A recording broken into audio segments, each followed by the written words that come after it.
Cold mist still clung to the torn landscape as the first pale light breached the ruins of the Ardennes. Silence pressed against every branch and hollow, a silence born not of peace, but the heavy, breathless pause after a storm of violence has passed. There, in the frozen heartbeat before dawn, the destiny of a battered army and the fate of an entire valley rested on the shoulders of a single, wounded young man, Ray Thompson.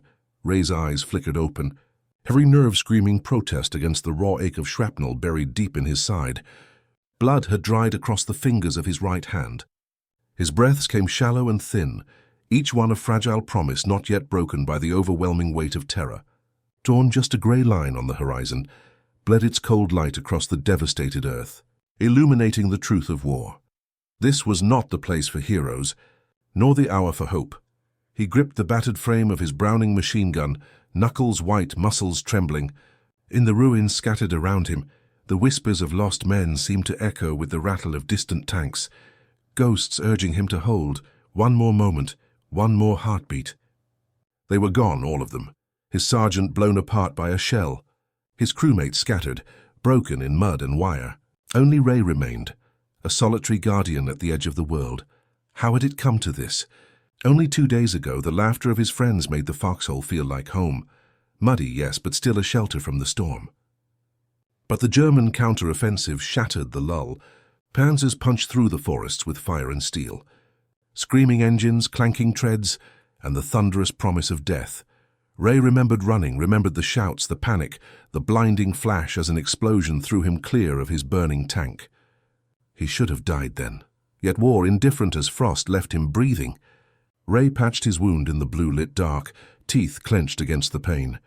All night, he watched through the tangled mass of broken branches, listening for bootsteps, praying for a miracle, or perhaps just an end.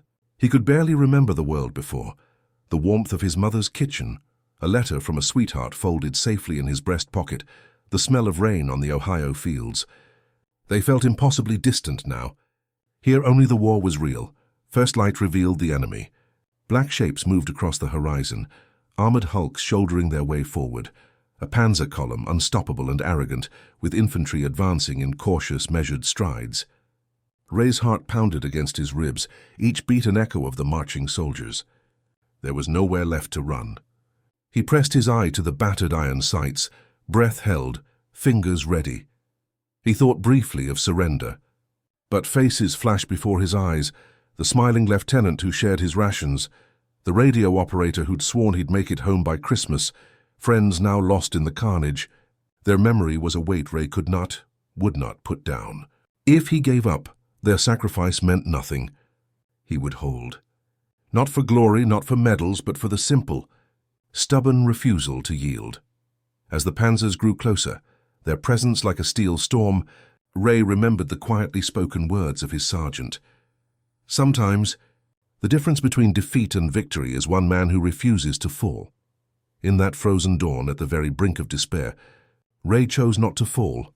Shouts rang out as German scouts approached, rifles sweeping the shadows. Ray's wounded hand trembled on the trigger. He waited, slowing his breathing, forcing back the tears and the agony and the fear. He could still hear the distant thrum of additional engines. Tanks, trucks, half-tracks, an army in motion poised to devour all that stood before them. And then he fired.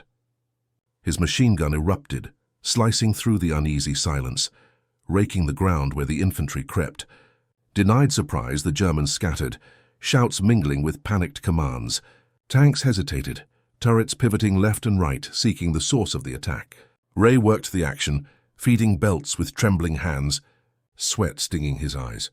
The world shrank to a frenzy of noise and motion, muzzle flashes blinding in the gloom, the sickening recoil biting his shoulder, the ever-present taste of blood and cordite.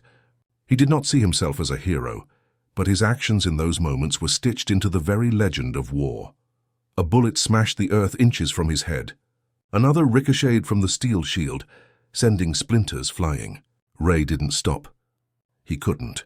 Holding the line alone, he kept the advancing Germans pinned for precious minutes. Each second bought time. Each shot cast a shadow over the enemy's advance. In the chaos, rumors would later swirl through both camps of a phantom gunner, a half-dead boy who'd turned back a Panzer column. For Ray, it was just survival. The need to keep moving, keep shooting, keep holding on. He became machine and man fused, a symbol of raw, desperate defiance in the face of absolute annihilation. As the first rays of sunlight crept ever higher, illuminating the aftermath, Ray allowed himself a single ragged sigh. He was alive. Around him the world was changed forever. The story of one wounded gunner's stand had only just begun, written not with pen and ink, but with blood, smoke, and the fragile hope that one person, against all odds, could truly matter. Ray Thompson's pulse thudded like distant artillery, each beat louder than reason, as dawn's grey ghost swept over the battered valley. The world stood frozen in anticipation, as if the landscape itself feared the iron beasts that soon would prowl these blood-soaked fields. Ray's uniform clung to him, soaked with sweat and stained dark where his life leaked onto the snow. Somewhere inside, agony pulsed where sharp metal had torn flesh, but pain was a luxury for another time. Now duty alone braced his shaking limbs. He pressed into the shelter of a shell-ripped hedgerow, every nerve quivering. The scorched scent of powder, the metallic tang of blood, and the oily perfume of burnt fuel crawled into his senses. Each fragment of silence was haunted by memory, rushed orders barked by men who wouldn't survive the night, the terrified eyes of a comrade when their tank burst into flame. Alone, hidden yet exposed among the ruins, Ray's thoughts reeled between past and present. Through the blue-black pre-dawn came the sound no survivor forgets, the deep rumble and sharp clatter of tanks, rolling inexorably closer. Panzers. Sharp eye pressed to a crack in the hedge, Ray watched them emerge from wisps of fog, steel monsters, armored arrogance. 5 tanks, maybe more, their hulking silhouettes bristling with guns and machine nests, followed by grey uniformed infantry weaving through craters and wreckage. Ray's body screamed for rest, but fear was a crueler master. His battered Browning machine gun rested across his lap, warmed by the trembling grip of desperation.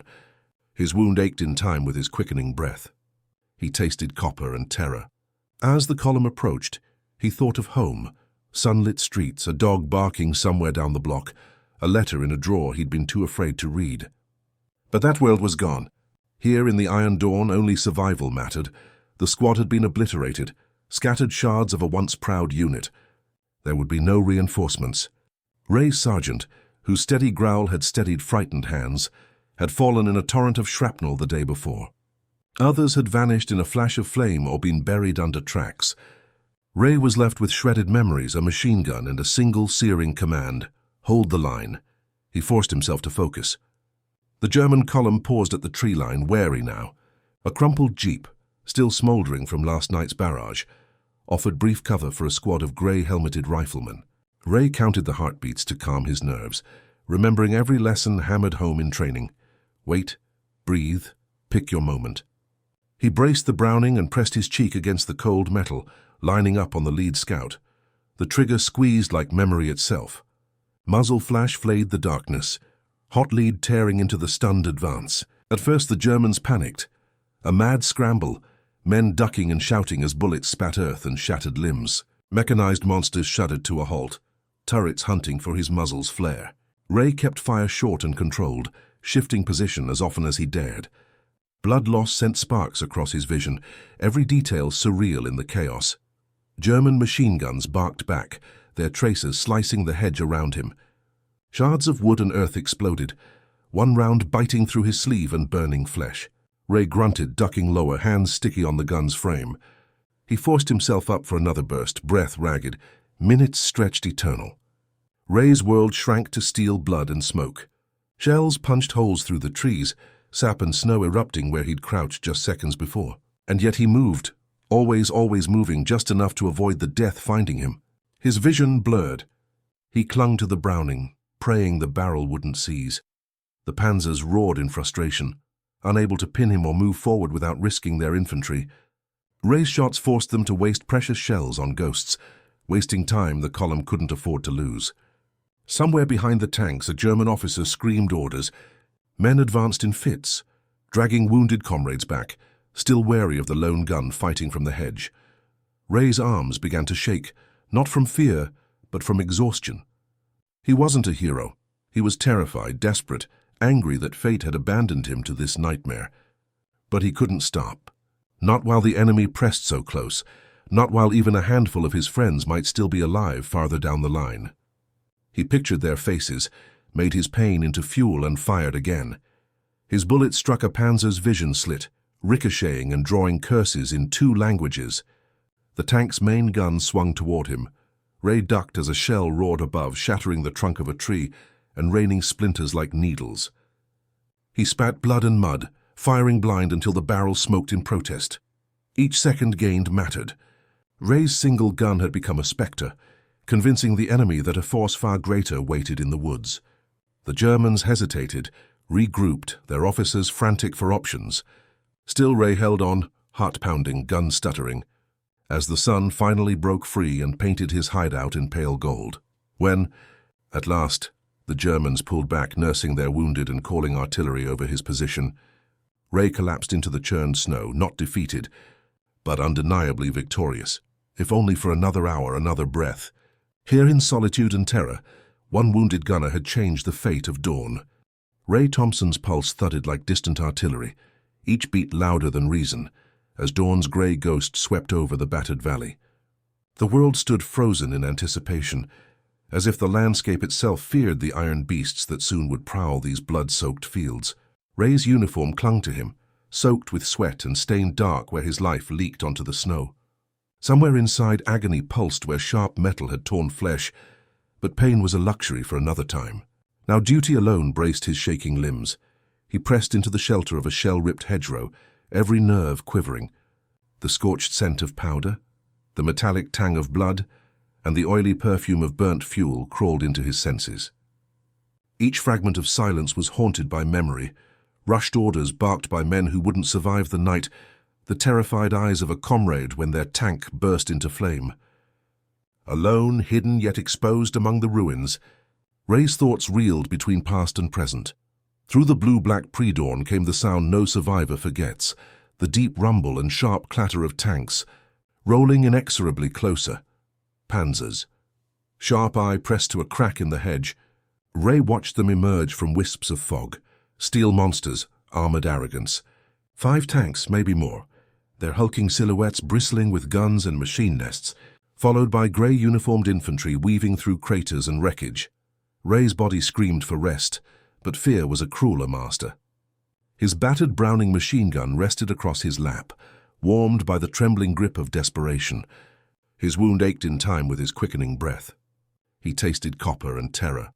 As the column approached, he thought of home, sunlit streets, a dog barking somewhere down the block, a letter in a drawer he'd been too afraid to read. But that world was gone. Here in the Iron Dawn, only survival mattered. The squad had been obliterated, scattered shards of a once proud unit. There would be no reinforcements. Ray's sergeant, whose steady growl had steadied frightened hands, had fallen in a torrent of shrapnel the day before. Others had vanished in a flash of flame or been buried under tracks. Ray was left with shredded memories, a machine gun, and a single searing command: hold the line. He forced himself to focus. The German column paused at the tree line, wary now. A crumpled jeep, still smouldering from last night's barrage, offered brief cover for a squad of grey-helmeted riflemen. Ray counted the heartbeats to calm his nerves, remembering every lesson hammered home in training. Wait, breathe, pick your moment. He braced the Browning and pressed his cheek against the cold metal, lining up on the lead scout. The trigger squeezed like memory itself. Muzzle flash flayed the darkness, hot lead tearing into the stunned advance. At first the Germans panicked. A mad scramble, men ducking and shouting as bullets spat earth and shattered limbs. Mechanized monsters shuddered to a halt, turrets hunting for his muzzle's flare. Ray kept fire short and controlled, shifting position as often as he dared. Blood loss sent sparks across his vision, every detail surreal in the chaos. German machine guns barked back, their tracers slicing the hedge around him. Shards of wood and earth exploded, one round biting through his sleeve and burning flesh. Ray grunted, ducking lower, hands sticky on the gun's frame. He forced himself up for another burst, breath ragged, minutes stretched eternal. Ray's world shrank to steel blood and smoke. Shells punched holes through the trees, sap and snow erupting where he'd crouched just seconds before. And yet he moved, always moving, just enough to avoid the death finding him. His vision blurred. He clung to the Browning, praying the barrel wouldn't seize. The Panzers roared in frustration, unable to pin him or move forward without risking their infantry. Ray's shots forced them to waste precious shells on ghosts, wasting time the column couldn't afford to lose. Somewhere behind the tanks, a German officer screamed orders. Men advanced in fits, dragging wounded comrades back, still wary of the lone gun fighting from the hedge. Ray's arms began to shake, not from fear, but from exhaustion. He wasn't a hero. He was terrified, desperate, angry that fate had abandoned him to this nightmare. But he couldn't stop. Not while the enemy pressed so close, not while even a handful of his friends might still be alive farther down the line. He pictured their faces, made his pain into fuel and fired again. His bullet struck a Panzer's vision slit, ricocheting and drawing curses in 2 languages. The tank's main gun swung toward him. Ray ducked as a shell roared above, shattering the trunk of a tree and raining splinters like needles. He spat blood and mud, firing blind until the barrel smoked in protest. Each second gained mattered. Ray's single gun had become a spectre, convincing the enemy that a force far greater waited in the woods. The Germans hesitated, regrouped, their officers frantic for options. Still Ray held on, heart-pounding, gun-stuttering, as the sun finally broke free and painted his hideout in pale gold.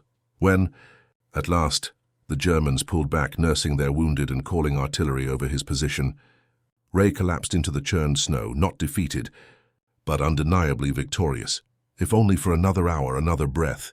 Here in solitude and terror, one wounded gunner had changed the fate of dawn. Frost and heat warred within Ray's bones as he pressed his battered body deeper into the half-collapsed hedgerow. Smoke swirled above him, joining a grey sky streaked with artillery's grim brushstrokes, and where once his pulse had echoed in panic, now it staggered with cold determination. Ray blinked grit from his eyes, trying to ignore the dull ache in his ribs and the sting where blood slowly seeped from his side. In the bruised silence between barrages, a heavy truth weighed upon him. Resistance always exacts a price. German officers bellowed, their anger slicing through the chaos, as Panzers shuddered and reversed, unwilling to lose more men. Ray watched as infantry faltered at the edge of new craters, faces twisted between duty and dread. He squeezed his machine gun, the metal now slick with sweat and freezing mud, every bolt and rivet familiar as a prayer. Even wounded, even alone, he refused to let hope drown under the roaring tide. Setbacks stoked rage behind enemy lines. Ray could see it in the flailing arms of a squad leader, could almost hear the frantic radio-static relaying word of a lone American causing havoc at the heart of their advance. Each moment, bought with pain and grit, made the German timetable blur and buckle. A single wounded gunner disrupting an entire plan, grinding the armored machinery to halt. He remembered the training field back in the States. Endless drills beneath an amber sky, orders repeated until they became reflex. Courage wasn't an absence of fear. It was the stubborn refusal to surrender in its jaws. That lesson had never seemed more vivid than now, surrounded by wreckage and memories he could no longer hold. Ray wondered about the other survivors spread along the front.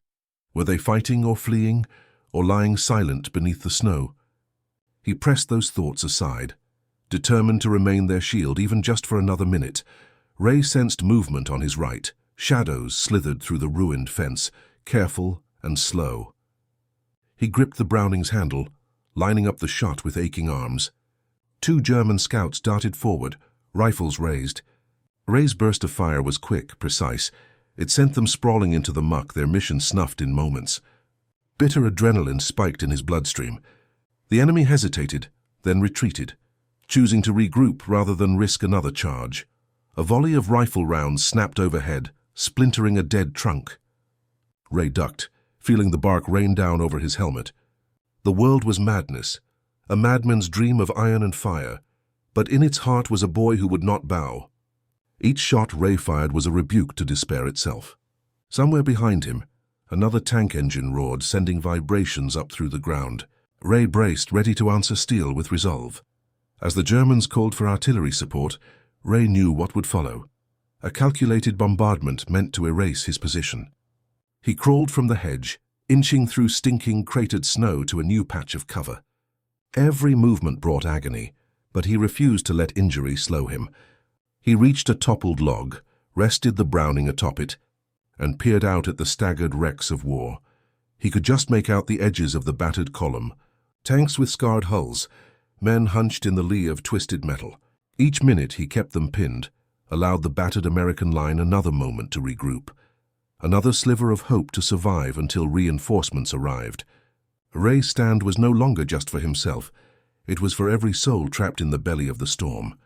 If he held, others might escape. His mind wandered for a heartbeat to home, to faces he might never see again.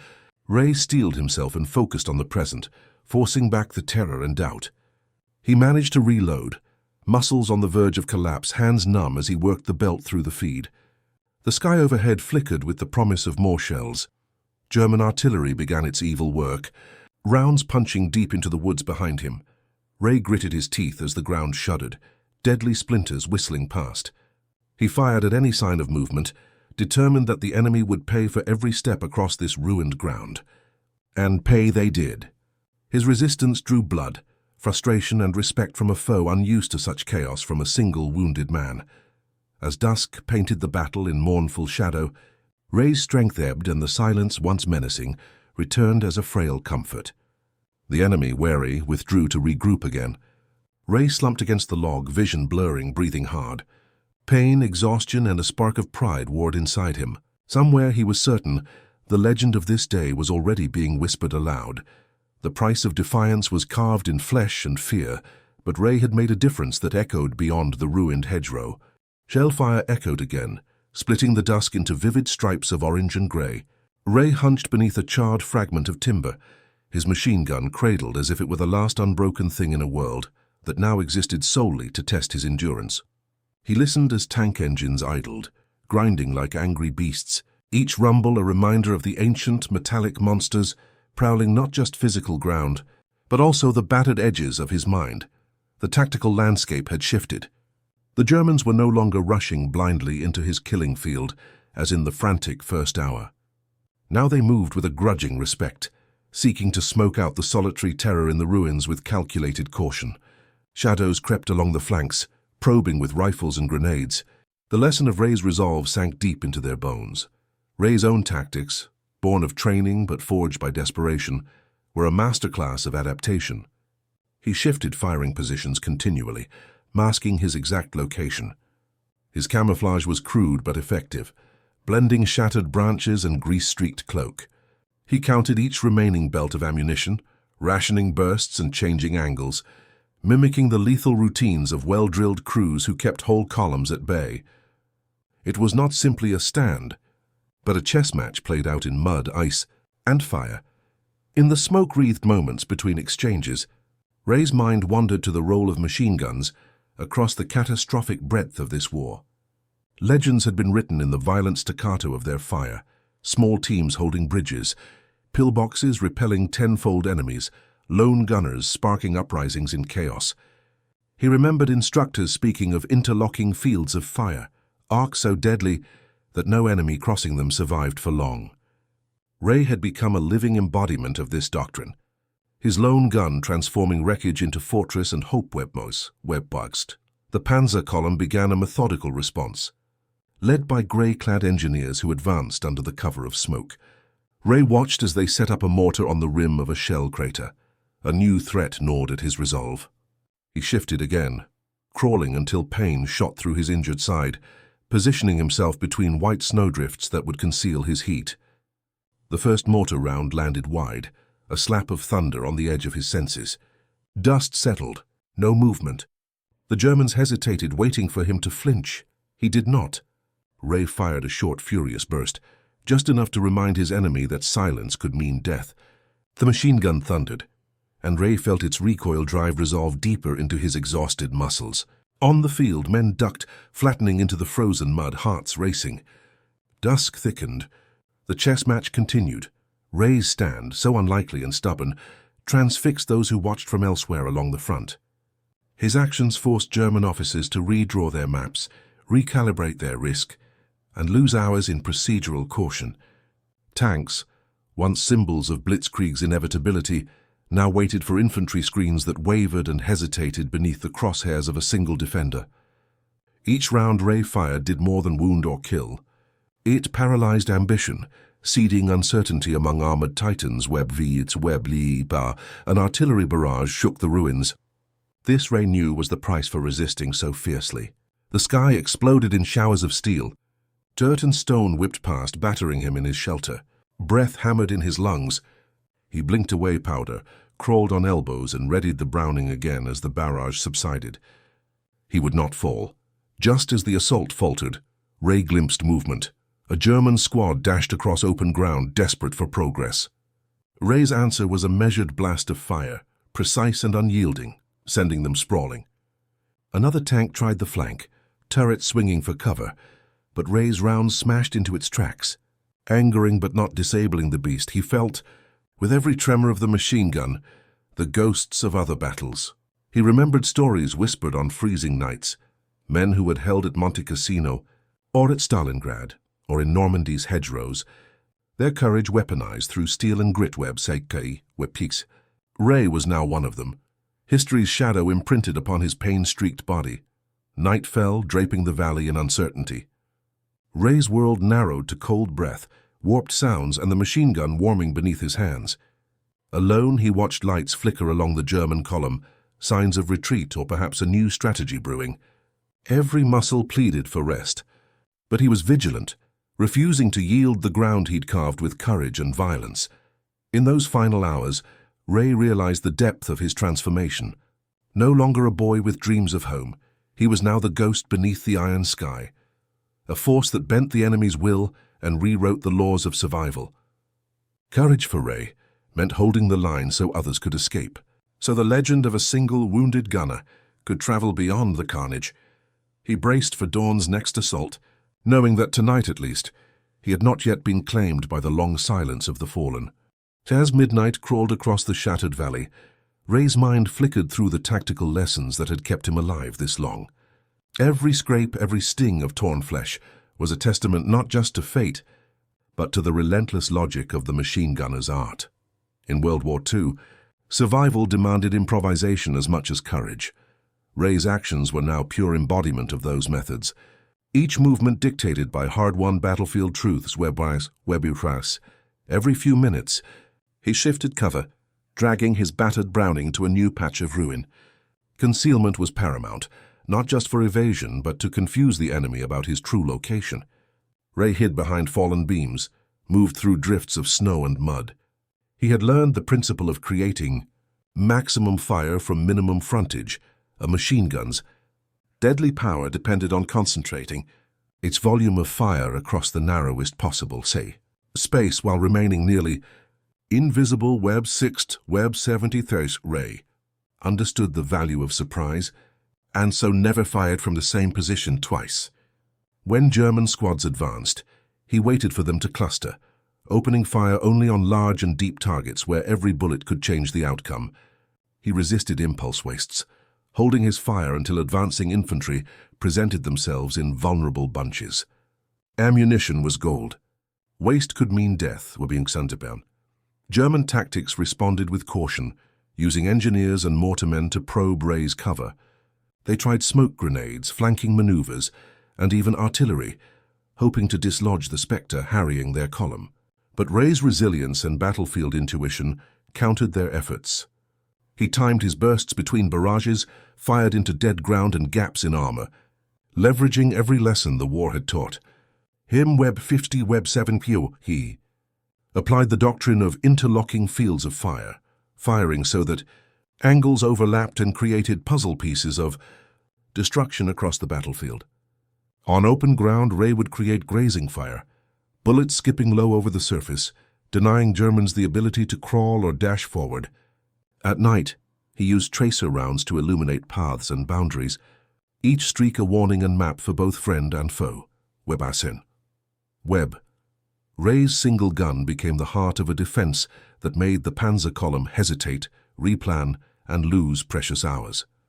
He mimicked the protocols of whole platoons, alternating bursts and varying ammunition, fed a rumor among the enemy that more defenders might be present.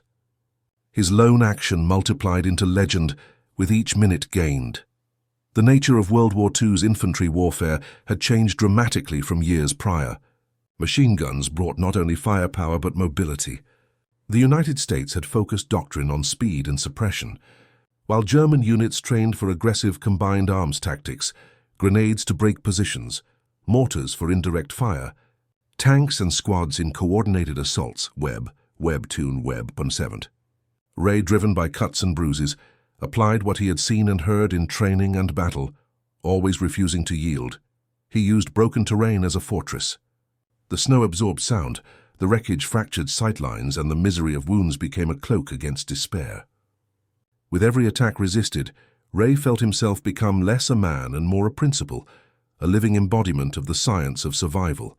His body was now numb, except for the thrum of adrenaline and the pain of movement. He steadied jittering hands, forced one more controlled burst as a German squad tried a new route. Tracers danced in the dark, illuminating enemy silhouettes for split seconds before they scattered. Ray crawled to fresh ground, biting down on agony, determined not to be found. Somewhere in the distance, officers prepared for one last rush. Ray caught whispered orders, glimpsed the cautious pride on their faces, respect built from suffering. They made plans, mapped artillery, and sought the path least stained with their own losses. But Ray had become the beating heart of the American line. His stubborn defense reshaped maps, reshaped moments.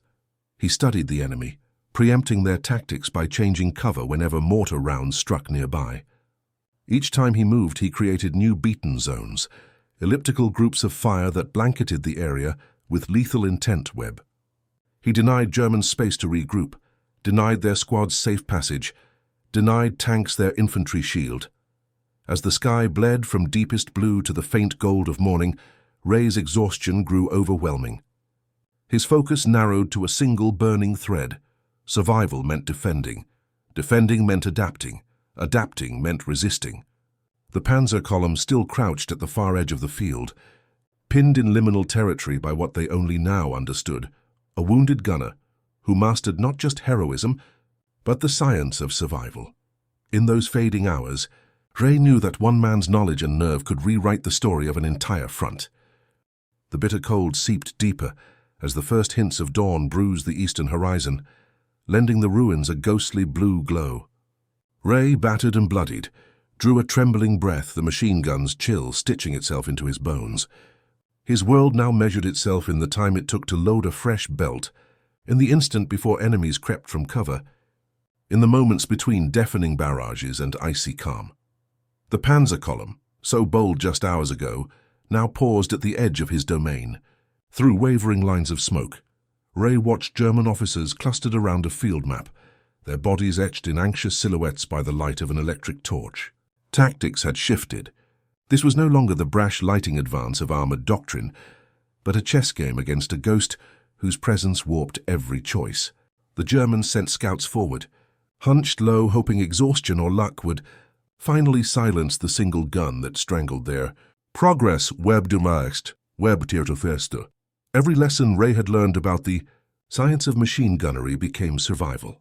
He switched positions often, each move frustrating enemy spotters. He changed his pattern of fire, short, precise bursts to conserve ammunition, followed by longer trails to imply reinforcements lurked in the shadows. At times he went silent, forcing the Germans to wonder if he was shifting again, reinforcing the illusion that no single man could hold so much ground. German squads adapted too. They responded with suppressing fire, hugging the ground as shells from mortars and direct blasts from Panzers tried to root him out. Ray knew the theory. When faced with a well-camouflaged machine gun, the key was to combine weight of fire with coordinated movement, to cross open ground in waves, using every scrap of smoke and terrain as shield. But theory slammed into Ray's relentless defiance. Each time their numbers bunched, he cut across them with withering fire. Bullets raked the snow, sending men ducking for their lives. Every burst was another hour earned for the battered American line web. There were moments of gruesome clarity. Ray saw fear in the eyes of the enemy, even from a distance, the hesitancy to take the next step, the way they flinched at the rattle of his Browning. At one point, a group of Germans broke left, attempting to outflank him. Ray's rounds caught too, scattering the rest into the pits and wreckage.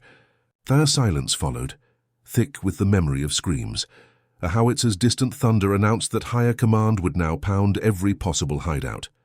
Ray huddled as blasts shook earth and sky, counting on luck, grit, and the small mercy that he was just one target among the debris. When the shelling ceased, he pressed his ear to the ground and listened. Footsteps. Another group advanced, leaden with dread. Ray waited until they crossed his beaten zone, the invisible path his bullets stitched through the earth, and opened fire, shattering their momentum once again. Apix, webti dice.